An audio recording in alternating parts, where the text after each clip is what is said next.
Emily Carter never dreamed of becoming a hero. She was not the kind of person who wanted attention, medals, or praise. She was quiet, soft-spoken, and always tried to stay calm, even when life wasn't. But there was one thing she always knew about herself. She wanted to help people. Not by standing behind a desk, not by working in an office, but by doing something that actually mattered, something that could save a life. That is why, at the age of 22, she made a decision that surprised everyone around her. She joined the military. Not as a soldier, not as someone who would carry a gun into battle, but as a combat medic. The kind of person who runs towards the wounded when everyone else is running for cover. When Emily told her friends and family about her choice, the reactions were mixed. Some were proud. Some were shocked. Some were scared. Her mother's first question was, "Why the army? You're a healer, not a fighter." Emily just smiled and said, "Exactly. The army needs healers too." From the first day of training, Emily knew she was different from the others. Most recruits were louder, tougher-looking, more aggressive. They talked about guns, missions, and battle strategies. Emily talked about tourniquets, bandages, and CPR. While others practiced shooting targets, she practiced stopping blood loss in under a minute. While the soldiers were learning how to take lives, she was learning how to save them. But not everyone respected her role. Some soldiers joked openly, "Medics don't fight, they just carry a bag." Others said things like, "When the real shooting starts, medics hide behind us." Emily never argued.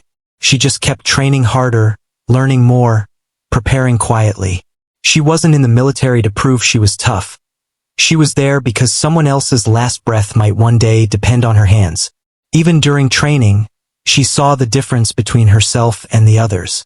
When soldiers got small injuries, bruises, cuts, sprains, they didn't go to the doctor. They went to her. Slowly, even the loudest ones started respecting her skills. They noticed how she never panicked, how she stayed focused even when someone fainted or when blood covered her gloves. She wasn't strong with fists, but she was strong in a way most of them didn't understand yet. The instructors saw it too. They said Emily had the medic's eyes. Eyes that notice the smallest detail. Eyes that scan a room for bleeding even before a bullet is fired. She was not the fastest runner, not the strongest fighter, but she was the one you would want next to you if you were bleeding out on the ground. Still, there was something she could never ignore, the judgment. Some soldiers didn't take her seriously because she wasn't a fighter. They believed a real soldier holds a gun, not a first aid kit. Whenever she walked with her medical bag, she could feel the looks. Not hateful, just doubtful. As if she didn't belong in a place meant for warriors. But Emily never replied to their doubts. She believed that the battlefield is not only about bullets. It is also about heartbeats and keeping them going. One day during break time, a young soldier joked, "So, Doc, if the enemy attacks, what will you do?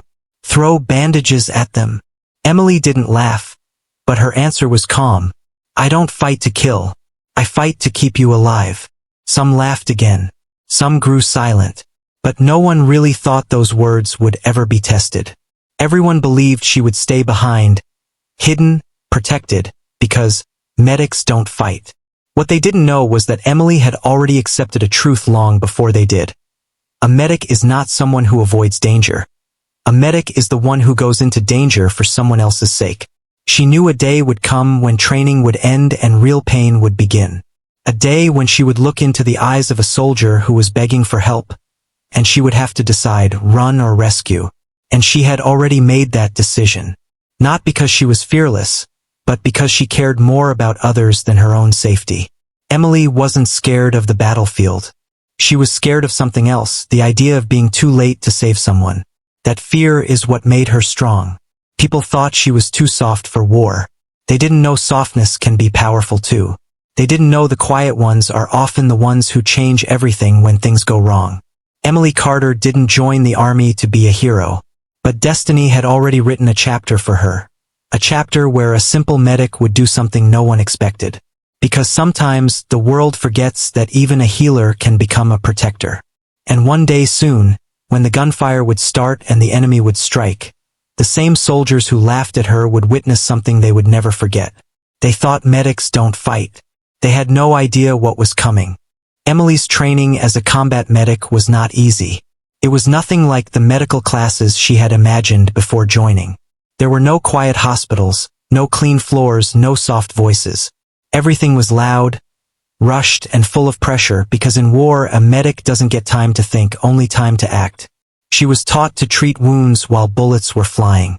She learned how to stop heavy bleeding in less than a minute, how to carry a wounded soldier on her shoulder even if he weighed more than her, how to stay calm when someone was screaming in pain. One of the first lessons they taught her was simple but brutal. A medic's first job is to keep themselves alive. A dead medic can't save anyone. That sentence stayed in her mind. She had joined to help, but now she understood, to save others, she first had to survive the battlefield herself. Every day started before sunrise. She ran with the soldiers, trained with them, and carried the same heavy backpack. Except hers wasn't filled with bullets. It was filled with bandages, medicines, syringes, and tools to fix broken bodies. Some days she practiced stitching up fake wounds on mannequins. Other days she practiced on real injured trainees. She learned how to treat gunshot wounds, burns, broken bones, and shock. She even trained to treat herself if she ever got hurt and no one was there to help. But the most intense training came when they used simulation drills. Loud gunfire sounds, fake explosions, smoke everywhere. And Emily had to run into the chaos, find the wounded soldier, and save him before his time ran out. Sometimes she made it, sometimes she didn't, and every time she failed, she could feel the weight of a future she prayed would never happen. Many soldiers still didn't take her seriously. They liked her, they respected her kindness, but they didn't think she would ever stand strong in a real fight. Some even said, "She's too gentle to handle blood in war." But Emily never replied. She just kept learning. She knew one day, someone like them would be bleeding, crying, and begging for help, and she would be the only one who could save him. There were moments during training when even Emily wondered if she was strong enough. She had days when her hands shook after bandaging fake wounds.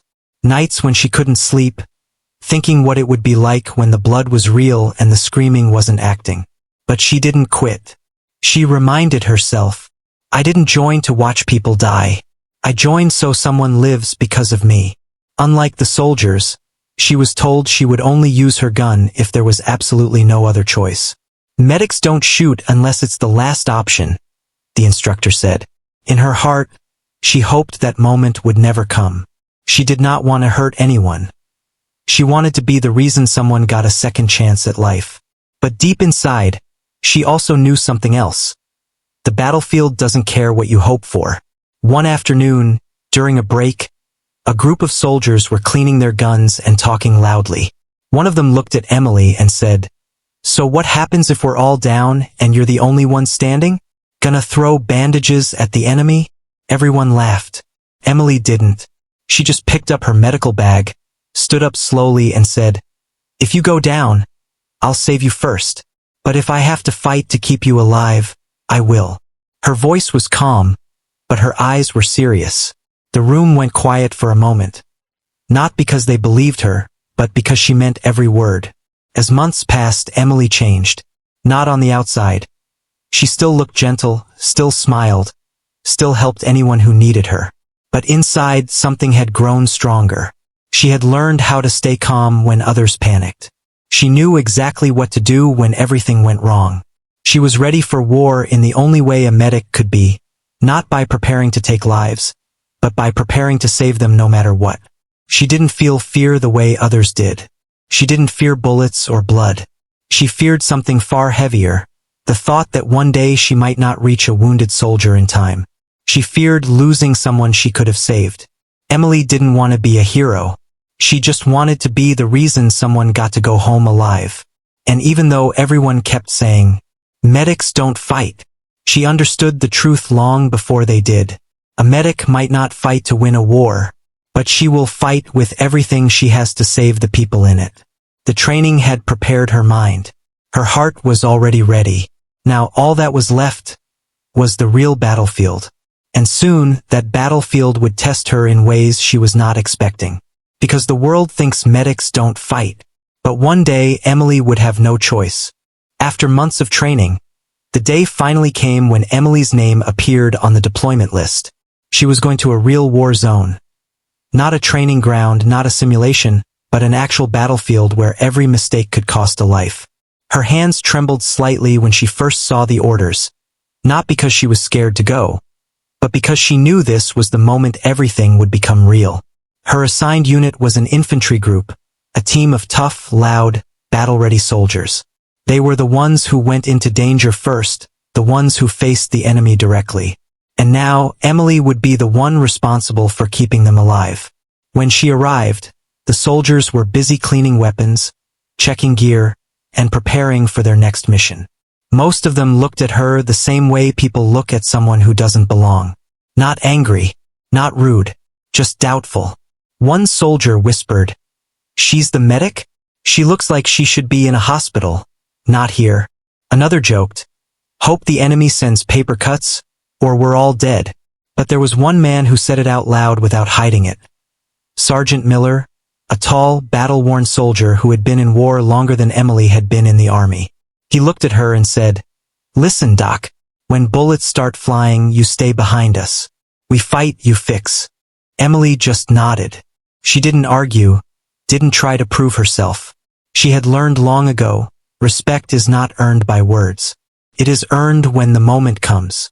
That night, the unit sat around talking about past missions, ambushes, losses, explosions, near-death escapes. Emily listened quietly. She wasn't a part of their memories yet. She was the outsider with a medical bag. But the next morning, everything changed a little. During a routine patrol, one of the soldiers slipped and twisted his ankle badly. Before anyone even called for her, Emily was already kneeling beside him, checking the injury, calming him, wrapping the joint perfectly in seconds. The others watched silently. She worked fast, confident, gentle, as if she had done this 1,000 times. The injured soldier smiled and said, "Where were you when I broke my leg in high school?" Emily laughed softly. Probably still learning how to hold a bandage. That small moment didn't make her one of them yet, but it planted a seed. She wasn't just the girl with the medical bag. She actually knew what she was doing. Over the next few days, she treated small cuts, cleaned wounds, fixed headaches, and checked on soldiers who never admitted when they were hurting. Slowly, the same men who once ignored her started calling her Doc, with respect instead of sarcasm. Still, some doubted her, especially Sergeant Miller. He was not rude, just stuck in old beliefs. To him, a medic's job was simple. Treat the wounded, stay out of danger, don't get in the way. One evening, while everyone was cleaning weapons, he looked at Emily and said, "You know what the difference between us and you is? We fight to survive. You survive to fix us." Emily looked up and replied calmly, "And if I don't survive, none of you make it home either." The room fell silent. Even Miller didn't have a reply for that. But deep down, Emily knew something he didn't. There would come a day when they would both realize their jobs weren't that different. Because on the battlefield, there are no real roles, no fixed lines between who fights and who saves. When everything goes wrong, people don't look for a gun or a medic.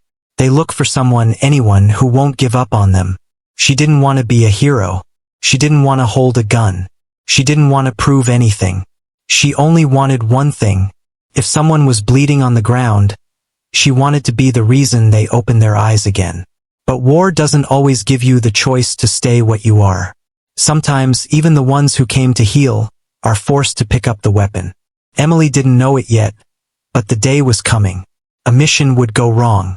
A trap would be waiting, and she would stand in the middle of chaos, surrounded by fallen soldiers, with only two options: run or fight for the people she swore to protect. And when that moment arrived, the same soldiers who once joked about her would see the truth. Medics don't carry guns to win wars. They carry them to keep someone alive long enough to go home. The first time Emily faced real battlefield blood, it wasn't in a training drill, and it wasn't something anyone could prepare her for. It happened during what everyone thought would be a simple patrol. No enemy fire, no ambush, just a routine walk through a dusty village road. The unit was relaxed. Some soldiers joked, some looked around lazily, Others walked with half their focus on their surroundings and half on their thoughts. Emily walked in the middle, fully alert, because medics are trained to notice danger even before the first bullet hits. Then, without warning, a loud explosion shook the ground. A hidden landmine triggered by the soldier walking in front. The sound was deafening. Dust filled the air. Soldiers dropped to the ground, grabbing their rifles, shouting orders. Emily's heart pounded, but she didn't hit the ground like the others. She sprinted toward the blast. She didn't think. Her body just moved. The soldier who stepped on the mine lay on the ground screaming, his leg almost gone, blood pouring into the dirt. The others hesitated, unsure if more mines were near. But Emily didn't hesitate. She was already beside him, tearing open her medical bag. His name was Private Ross. He was the one who once joked Emily should treat paper cuts. Now he wasn't laughing. He was shaking, terrified, staring at his own blood like he couldn't believe it was real. Emily's hands moved fast. Tourniquet first. Stop the bleeding. Talk to him. Keep him awake. Slow his breathing. Let him feel hope, not fear. I'm here. You're okay. Stay with me. I've got you, she said. Her voice steady even though her heart was racing. Blood covered her gloves, her sleeves, her knees, but she didn't even notice. She tied the tourniquet so tight Ross screamed. But that scream meant life. It meant there was still time. The other soldiers watched, silent now. No jokes, no doubts. Just a group of fully armed men depending on the smallest, calmest person among them. Once the bleeding slowed, Emily called for a stretcher. When no one moved fast enough, she screamed louder than the explosion had been. Move! He doesn't have time. That voice, the voice of someone in control, shocked them more than the blast. In that moment, Emily wasn't the quiet medic anymore. She was the only thing standing between life and death. As they lifted Ross, his shaking hand gripped Emily's wrist. His voice was weak, but clear. Don't let me die, Doc, please.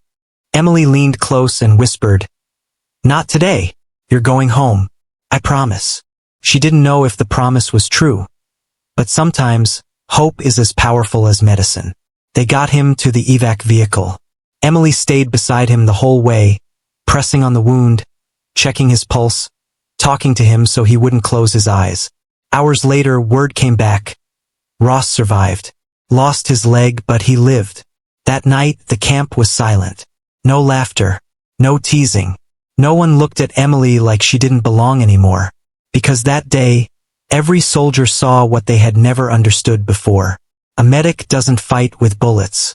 A medic fights against death, and death is the hardest enemy of all. Even Sergeant Miller, the toughest man in the unit, walked up to her. He didn't smile. He didn't say thanks. He just nodded and said, Good work, document. That meant more than praise. Emily didn't celebrate. She just cleaned her bloody gloves in silence, her hands shaking now that everything was over. She wasn't afraid of blood. She wasn't afraid of pain. But she realized something that night. Saving someone is not just a job. It's a responsibility that stays with you even after the bandages are done. She looked at her hands and thought, what happens the day I can't save someone? Every medic knows that day will come. It's not if, it's when. But Emily wasn't ready to think about failure yet. She only thought of this. Today, someone lived because she ran into the danger while others ran away from it. She didn't need a gun to be strong. She proved that a medic's courage is not shown by what they carry, but what they're willing to face. She saved one life that day. But war doesn't stop after one rescue. And neither did destiny. Because soon, something far worse than a landmine would test her. Not just as a medic, but as a soldier, as a human, as someone who cared too much to stay safe. The battlefield was not done with her. And the day she would have to make the hardest choice of her life was getting closer. Days passed, then weeks. The unit went on more missions, some quiet, some dangerous, but nothing prepared them for the day everything changed. The day the ambush happened. It started like any other mission.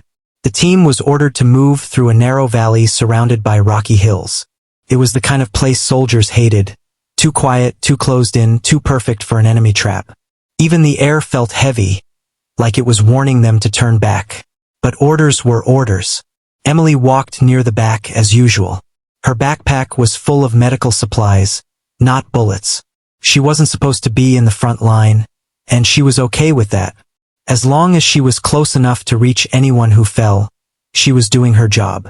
The soldiers walked in silence, eyes scanning the cliffs, fingers tight on their rifles. Even the loudest ones weren't joking today.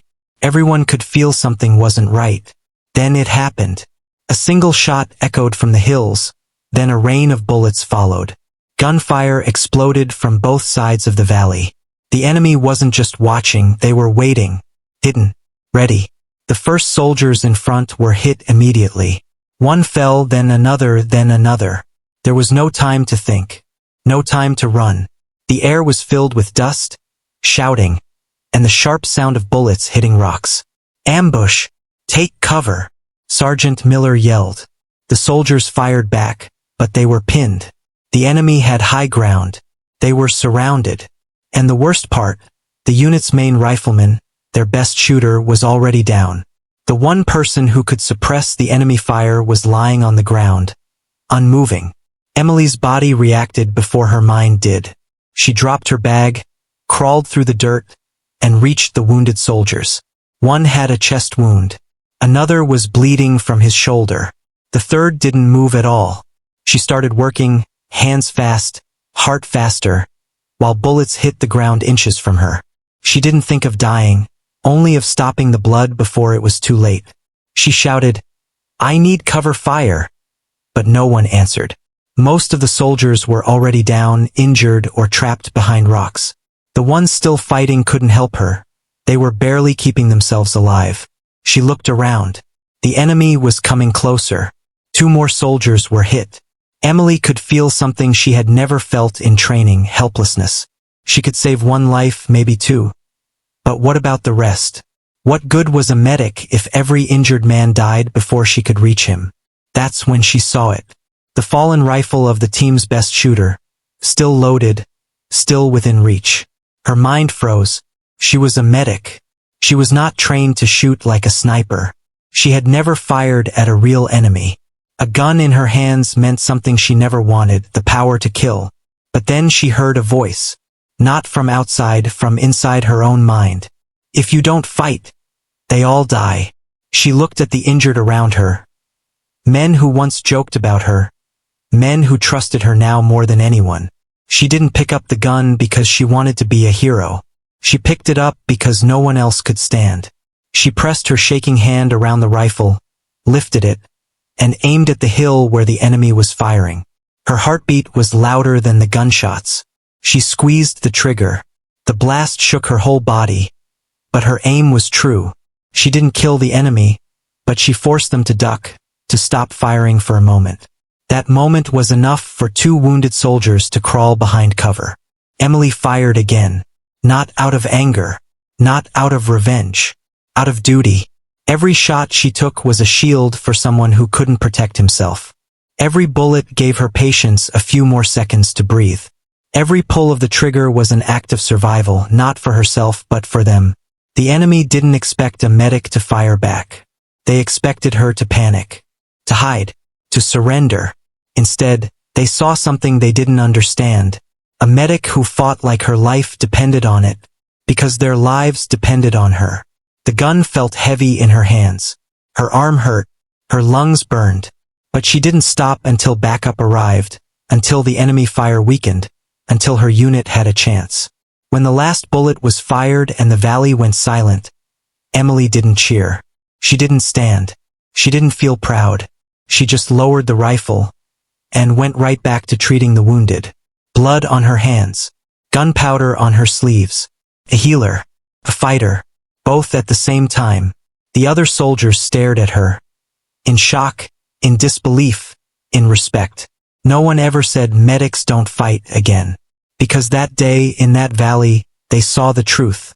Sometimes the one who saves lives must first face death. And Emily Carter, the girl they once doubted, had just proven it. The days after the ambush changed everything for her. She was not the same girl who had secretly joined the army to save lives. Something inside her had shifted. Before that attack, She believed her only duty was to bandage wounds, stop bleeding, and send soldiers back home alive.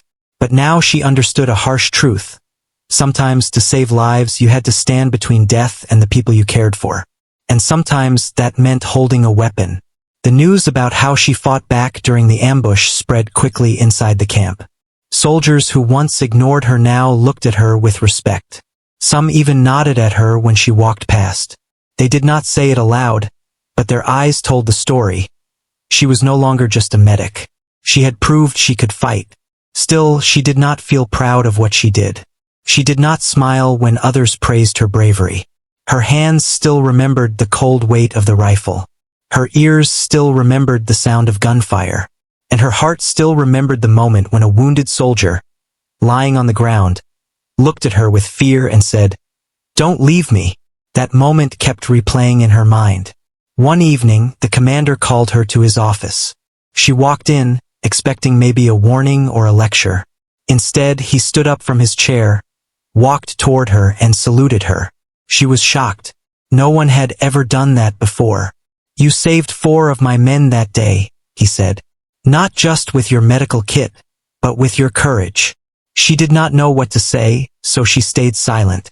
The commander continued, "I used to think medics belonged behind the line. I was wrong." He offered her something she never expected, extra training. Not just medical training, but combat training. Shooting, defense, strategy, everything a real soldier needed. It wasn't a command. It was a choice. She could say no and go back to being only a medic. Or she could learn more and be ready for whatever came next. That night, she sat alone on her bunk, staring at her hands. They had saved lives. They had also taken one. That truth hurt her, but it also made her stronger. She asked herself one question. What do I want to be now? Just a medic? Or something more? The next morning, she gave her answer. She started training again, but this time it wasn't in a quiet medical tent. It was on the field with soldiers, with guns, with sweat and dirt. She wasn't the fastest, she wasn't the strongest, but she was the one who refused to quit. The other soldiers began to notice that. They stopped teasing her. They started respecting her. One of them, a tall, quiet soldier named Harris, said to her during a break, "People like you, we need more of them. You don't fight because you love war. You fight because you hate seeing people die." For the first time in days, she smiled. Training made her realize something important. She did not have to choose between being a medic and a soldier. She could be both. She could fight when needed and heal when possible. She could stand in front of bullets, but also pick up the wounded from the ground. She could carry a rifle in one hand and a bandage in the other. Slowly, the fear inside her turned into confidence. Not pride, not ego, just calm strength. The commander watched her progress and knew something rare was happening. She was not becoming dangerous. She was becoming unbreakable. But deep inside, she still carried one fear. What if the next battle came, and she failed? She had saved lives once, but what if next time someone died because she was too slow, too scared, or too weak? She kept that fear with her, not as a burden but as motivation. One night, as she cleaned her medical bag, she saw the same blood-stained cloth from the ambush. She had kept it without realizing. She held it for a moment, then folded it carefully and placed it back. Not as a memory of pain, but as a reminder of responsibility. She was no longer the girl who entered the camp hoping no one would notice she was a medic. She was now the woman people trusted when everything was falling apart. And very soon she would be tested again. Because war never waits. And the enemy was already planning their next move. But this time, she would not be the one hiding behind others. This time, she would be ready. Days passed, and the camp slowly returned to its normal routine, but she knew things would never be the same again. She woke up earlier than before, trained harder than anyone expected, and stayed late in the medical tent to prepare supplies. She was becoming 2 people at once, someone who could save lives, and someone who could defend them. But even as she grew stronger, she never forgot why she was there. She wasn't chasing medals, ranks, or glory. She was there because every life she saved mattered. Every soldier who got to see his family again mattered. One afternoon, while she was organizing medical kits, the alarm suddenly went off. It wasn't a drill. Real danger was coming. The sound of boots running, guns loading, and orders being shouted filled the air. The enemy was moving toward their position again. But this time, things were different. The commander didn't tell her to stay back. He didn't tell her to stick to medical duties. He looked at her and said, "You know what to do." Those 5 words meant everything. She grabbed her medical bag, strapped it tight, and picked up her rifle. Her heart was beating fast, but it was not fear. It was focus. She was ready. The soldiers took their positions along the defense line. She stood among them. Not behind them, not hidden, but shoulder to shoulder. The enemy attack began with explosions in the distance, shaking the ground. Dust filled the air. The sky, once calm, now echoed with gunfire. She saw soldiers fall and her medic instinct activated. She rushed to one of them, bullets flying overhead, but she didn't stop. She dragged the wounded man behind a broken wall, patched his shoulder, stopped the bleeding, and told him, "You're not dying today." Then she picked up her rifle and returned fire. She was no longer reacting with panic. She was thinking, choosing, protecting. But then something worse happened. The enemy found a weak spot in the line, a gap where soldiers were too few. If they broke through there, the entire camp would fall. The commander yelled for backup, but the nearest group was too far away. She didn't wait for orders. She ran straight toward the gap, even though she was alone. The soldiers shouted, "No, come back," but she kept running. She reached the spot just as enemy fighters started pushing forward. She dropped behind a sandbag and fired, hitting the first attacker. Her hands didn't shake now. She wasn't thinking about herself, only about holding the line long enough for help to arrive. For a moment it looked impossible. There were too many enemies. She was outnumbered, outgunned, and she could feel the heat of bullets passing inches away. Then help arrived, not because someone ordered it, but because the soldiers had seen her run forward alone, and they refused to let her fight by herself. Within minutes, more soldiers joined her, filling the gap, pushing the enemy back. She had not just defended the line, she had inspired others to stand with her. The battle continued for hours. Smoke, shouting, gunfire, everything was chaos. She moved like she was part of the battlefield itself. Shoot, duck, run, bandage, protect, repeat. She did not stop until the final shot was fired and the enemy retreated. When silence finally returned, the soldiers looked around, exhausted but alive. Many were injured, but because of her, far fewer were dead. The commander walked toward her through the dust. He didn't speak at first. He simply placed his hand on her shoulder and said, "Today, you didn't just save lives. You saved this camp." She didn't feel like a hero. She just felt tired. Her uniform was covered in dirt, blood, and sweat. Not her blood, but the proof of every life she had fought for. Later that night, as she cleaned her rifle and repacked her medical bag, she finally realized something very important. She had stopped being the medic who could also fight. She had become something more, a protector, someone who could heal, and someone who could stand between life and death without hesitation. She wasn't trying to prove herself anymore. She was herself now. And though she knew there would be more battles, more losses, and more painful memories, she also knew one thing for certain. She would never again be told, "Medics don't fight," because she had rewritten the rule. With her courage, with her scars, with her will to protect. Days after the battle, the camp returned to silence, but nothing felt the same anymore. Every soldier walked differently, spoke differently, and looked at Emily differently too. The jokes about medics being only healers were gone. The respect was no longer spoken in words. It was shown in the way they stood when she passed, the way they waited for her orders during emergencies, the way they trusted her with their lives. She didn't ask for this respect. She had only done what she believed was right. But the truth was clear. She had changed everything. One evening, while she was cleaning her medical tools, Sergeant Miller walked toward her. He was the same man who once laughed at her, called her the soft one. and said she would hide when real bullets started flying. Now he stood in front of her silently, almost nervous. He didn't salute like before. This time he spoke honestly. "I was wrong," he said. "You didn't just fight like a soldier.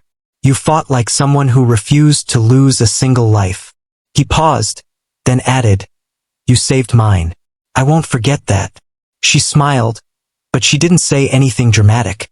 She just replied, "I didn't fight to prove you wrong. I fought because I couldn't let anyone die if I could stop it." And that was the truth. She wasn't proud because she shot enemies. She was proud because she saved friends. Soon, word of what happened reached higher command. Officers visited the camp, not to question her, not to lecture her, but to thank her. They gave her a medal, not for killing, but for courage under fire, for saving lives while risking her own.